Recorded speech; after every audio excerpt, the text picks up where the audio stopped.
MIT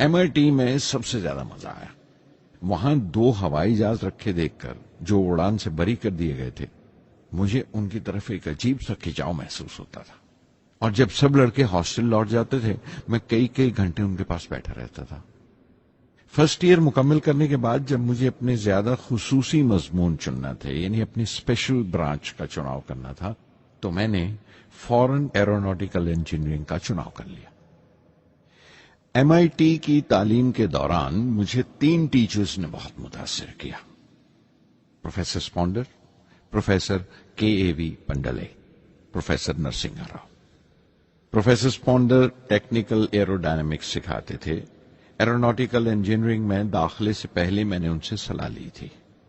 انہوں نے سمجھایا تھا کہ مجھے مستقبل کا فیصلہ کرنے سے پہلے مستقبل کی ممکنات کے بارے میں نہیں سوچنا چاہیے، بلکہ سوچنا چاہیے ایک اچھی بنیاد کے لیے اور اپنے رجحان اور اشتیاق کے بارے میں کہ اس میں کتنی شدت ہے، میرے ایپٹیچیوڈز اور ایسپریشن میں کتنی انٹینسٹی ہے. میں خود بھی ہونے والے انجینئرنگ اسٹوڈنٹس سے کہنا چاہتا ہوں کہ جب وہ اپنا اسپیشلائزیشن کا چناؤ کریں تو یہ دیکھیں کہ ان میں کتنا شوق ہے، کتنا اتساہ ہے اور لگن ہے اس شعبے میں جانے کے لیے. پروفیسر KAV پنڈلے نے مجھے ایرو اسٹرکچر ڈیزائن سکھایا اور اس کا تجزیہ بھی، وشلیشن، انالیسس بھی. وہ بڑے خوش دل اور دوست ٹیچر تھے اور ہر سال کوئی نہ کوئی نیا طریقہ، نیا نظریہ لے کر آتے تھے کورس میں.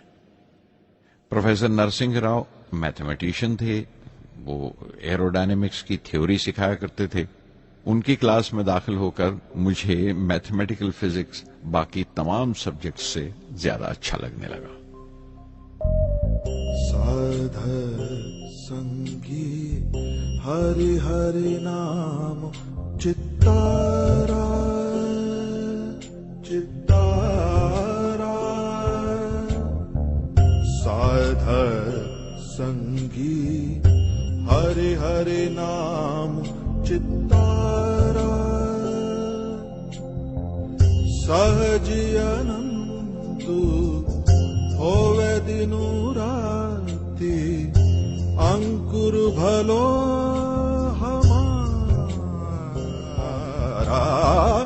سادھر سنگی سادھر سنگی.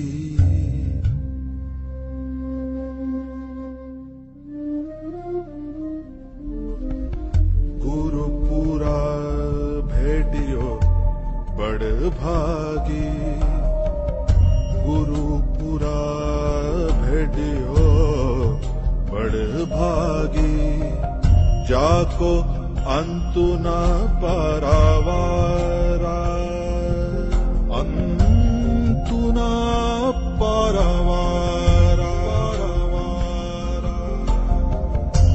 نانک سرنی گہی سوامی کی پنہ پنہ نمسکار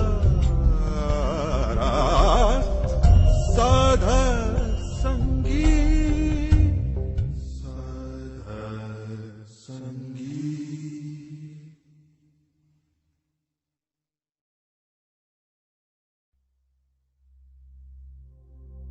MIT سے میں بنگلور کے ہندوستان ایروناٹکس لمیٹڈ HAL میں بطور ٹرینی داخل ہو گیا. HAL سے جب میں ایروناٹیکل انجینئرنگ گریجویٹ بن کر نکلا تو زندگی نے 2 موقع میرے سامنے کھڑے کر دیے اور دونوں میری پرواز کے دیرینہ خواب پورے کر سکتے تھے.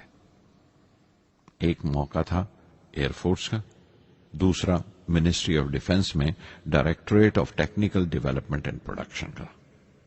میں نے دونوں میں عرضی بھیج دی اور بیک وقت دونوں سے انٹرویو کا بلاوا آ گیا. ایئر فورس کے لیے مجھے دہرادون بلایا گیا تھا اور ڈیفنس کے لیے دہلی. میرے دونوں مقام 2000 کلومیٹر کے فاصلے پر تھے. یہ پہلا موقع تھا میرا اپنے وسیع اور وراٹ وطن کو دیکھنے کا. کھڑکی پر بیٹھا میں اس دیش کی سرزمین کو پاؤں تلے سے بہتا ہوا دیکھ رہا تھا. حیران تھا کہ اتر کی طرف سفر کرتے ہوئے ایک ہی ملک کا لینڈسکیپ کیسے کیسے بدلتا چلا جاتا ہے۔ میں 1 ہفتہ دہلی میں ٹھہرا، ڈیفنس منسٹری کا انٹرویو دیا، انٹرویو اچھا ہوا تھا۔ وہاں سے میں دہرادون گیا ایئر فورس سلیکشن بورڈ کے انٹرویو کے لیے۔ 25 امیدواروں میں 9ویں نمبر پر آیا۔ میرا دل بیٹھ گیا، بہت مایوس ہوا اور کئی دن تک افسوس رہا کہ ایئر فورس میں جانے کا موقع میرے ہاتھ سے نکل گیا۔ میں رشی کیش چلا گیا، دل پر یہ بوجھ لے کر کہ آنے والے دن بڑے سخت ہوں گے۔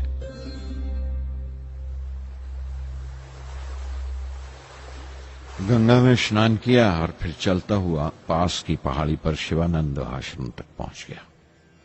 سوامی شیوانند سے بھیٹ ہوئی۔ دیکھنے میں بالکل گوتم بدھ لگتے تھے، سفید دودھیا دھوتی اور پاؤں میں لکڑی کی کھڑاؤں۔ ان کی بچوں سی معصوم مسکان اور سادہ دلی دیکھ کر بہت پربھاوت ہوا میں نے بتایا انہیں کیسے میں انڈین ایئر فورس میں بھرتی ہونے سے رہ گیا اور میری کتنی شدید خواہش تھی آسمانوں میں اڑنے کی، پرواز کرنے کی۔ وہ مسکرا دیے اور بولے، خواہش اگر دل و جان سے نکلی ہو، وہ پوتر ہو اور اس میں شدت ہو، تو اس میں کمال کی ایک الیکٹرو میگنیٹک انرجی ہوتی ہے، ایک برقی مقناطیسی طاقت ہوتی ہے۔ دماغ جب سوتا ہے تو وہ انرجی رات کی خاموشی میں باہر نکل جاتی ہے اور صبح کائنات برہمانڈ سے ستاروں کی گتی رفتار کو اپنے ساتھ سمیٹ کر دماغ میں لوٹ آتی ہے۔ اسی لیے جو سوچا ہے اس کی سرشٹی اوشیہ ہے، وہ تخلیق ہوگا۔ تم وشواس کرو اس ازلی بندھن پر، اس وچن پر کہ سورج پھر لوٹے گا، باہر پھر سے آئے گی۔ میں دہلی لوٹ آیا، ڈیفنس سے اپنا انٹرویو کا نتیجہ دریافت کیا۔ جواب میں مجھے اپوائنٹمنٹ لیٹر تھما دیا گیا اور اگلے دن سے سینئر سائنٹیفک اسسٹنٹ مقرر کر دیا گیا 250 روپے کی ماہانہ تنخواہ پر۔ 3 سال گزر گئے۔ انہی دنوں بنگلور میں ایروناٹیکل ڈیولپمنٹ اسٹیبلشمنٹ ADE کا ایک نیا محکمہ کھلا اور مجھے وہاں پوسٹ کر دیا گیا۔ بنگلور کانپور سے بالکل مختلف شہر تھا۔ میں اپنے ڈائریکٹوریٹ کی پوسٹنگ کا پہلا سال وہاں گزار چکا تھا۔ دراصل ہمارے دیش میں یہ ایک عجیب طریقہ ہے، ایک عجیب سا ڈھنگ ہے اپنے لوگوں کو حد درجہ تک نچوڑ لینے کا، جو ہمارے لوگوں کو انتہا پسند بنا دیتا ہے۔ شاید اس لیے کہ صدیوں اس دیش نے غیر ملکی تہذیبوں کے زخم بھی کھائے ہیں اور انہیں اپنے دامن میں جگہ بھی دی ہے۔ الگ الگ حکمرانوں سے وفا کرتے کرتے ہم اپنی حیثیت، اپنی یکتائی کھو بیٹھے ہیں، بلکہ ہم نے ایک اور ہی قسم کی خوبی پیدا کر لی ہے کہ ایک ہی وقت میں رحم دل بھی ہیں اور بے رحم بھی، حساس بھی ہیں اور بے حس بھی، جتنے گہرے ہیں اتنے ہی سطحی۔ اوپر سے دیکھو تو ہم بڑے خوش رنگ اور خوبرو نظر آتے ہیں، لیکن کوئی غور سے دیکھے تو اپنے حکمرانوں کی ایک بے ڈھب نقل سے زیادہ کچھ نہیں ہے۔ میں نے کانپور میں کلے میں دبائے ہوئے پان والے نواب واجد علی شاہ کے نقلچی بہت دیکھے، اور بنگلور میں فرنگیوں کے انداز میں کتے کی زنجیر تھامے ٹہلتے ہوئے صاحبوں کی کمی نہیں تھی۔ بنگلور میں رہ کر میں رامیشورم کی سکون اور گہرے شانت واتاورن کے لیے ترستا تھا۔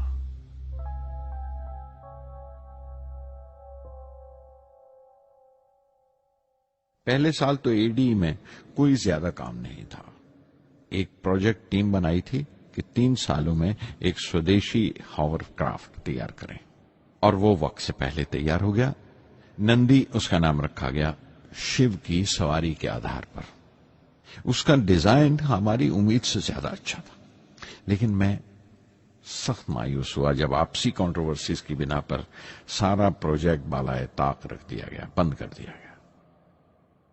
Professor MGK Menon, Tata institute of fundamental research کے ڈائریکٹر، ایک روز اچانک ہی ہماری جانچ پڑتال کو آ پہنچے۔ نندی کا ذکر نکلا، مجھ سے پوچھ تاچھ کرتے ہوئے انہوں نے خواہش ظاہر کی ایک 10 منٹ کی اڑان کے لیے۔ اس کے 1 ہفتہ بعد کی بات ہے، مجھے انکوسپار سے بلاوا آ گیا، the Indian committee for space research. میں ممبئی چلا گیا راکٹ انجینئر کی پوسٹ کے لیے انٹرویو دینے۔ میرا انٹرویو لینے والے ڈاکٹر وکرم سارا بھائی اور پروفیسر ایم جی کے مینن کے علاوہ مسٹر سراف تھے، جو اس وقت ایٹمک انرجی کمیشن کے ڈپٹی سیکرٹری کے عہدے پر تھے۔ ڈاکٹر سارا بھائی کی گرم جوشی نے پہلی ہی ملاقات میں میرا دل موہ لیا۔ اگلے ہی دن مجھے خبر مل گئی کہ میں چن لیا گیا۔ مجھے انکوسپار میں راکٹ انجینئر کی حیثیت سے شامل کر لیا گیا تھا۔ سن 1962 کے دیرینہ حصے میں کہیں انکوسپار نے تھمبا میں ایکویٹوریل راکٹ لانچنگ اسٹیشن بنانے کا فیصلہ کیا۔ تھمبا کیرلا میں تریویندرم سے پرے ایک دور دراز کے اونگتے سے گاؤں کا نام ہے۔ ہندوستان میں یہ ماڈرن راکٹ بیسڈ ریسرچ کی ایک دبی سی ابتدا تھی، ہلکی سی شروعات۔ اس کے فوراً بعد ہی مجھے 6 ماہ کے لیے امریکہ بھیج دیا گیا، ناسا میں راکٹ لانچنگ کی ٹریننگ کے لیے۔ جانے سے پہلے میں تھوڑا سا وقت نکال کر رامیشورم گیا۔ میرے ابا میری اس کامیابی کے لیے بہت خوش ہوئے اور مجھے اسی مسجد میں لے جا کر شکرانے کی نماز ادا کی۔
NASA Langley research centre Virginia میں نے اپنے کام کی شروعات کی۔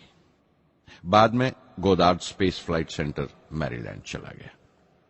میں اپنا امپریشنز امریکنز کے بارے میں بینجامن فرینکلن کے اس جملے سے بیان کر سکتا ہوں: جن باتوں سے تکلیف ہوتی ہے ان سے تعلیم بھی ملتی ہے۔ ہندوستانی تنظیموں میں، یہاں کی آرگنائزیشنز میں ایک بڑی مشکل ہے۔ جو اوپر ہیں وہ بڑے مغرور ہیں، اپنے سے چھوٹوں کی، جونیئرز اور سب آرڈینیٹس کی رائے لینا اپنی حد تک سمجھتے ہیں۔ کوئی شخص بھی اپنی خوبی دکھا نہیں سکتا اگر آپ اسے ملامت ہی کرتے رہیں۔ اصول اور پابندی اور سختی اور ظلم کے بیچ کی لائن بڑی مہین ہے، باریک ہے، اس کی پہچان بہت ضروری ہے۔ میں جیسے ہی ناسا سے لوٹا، فوراً بعد ہندوستان کا پہلا راکٹ لانچ واقع ہوا، 21 نومبر سن 1963۔ وہ ساؤنڈنگ راکٹ تھا، نام نائکی اپیچی۔ نائکی اپیچی کی کامیابی کے بعد پروفیسر سارا بھائی نے اپنی آرزو، اپنے ایک خواب کا اظہار کیا، ایک Indian satellite launch vehicle ISLV کا سپنا۔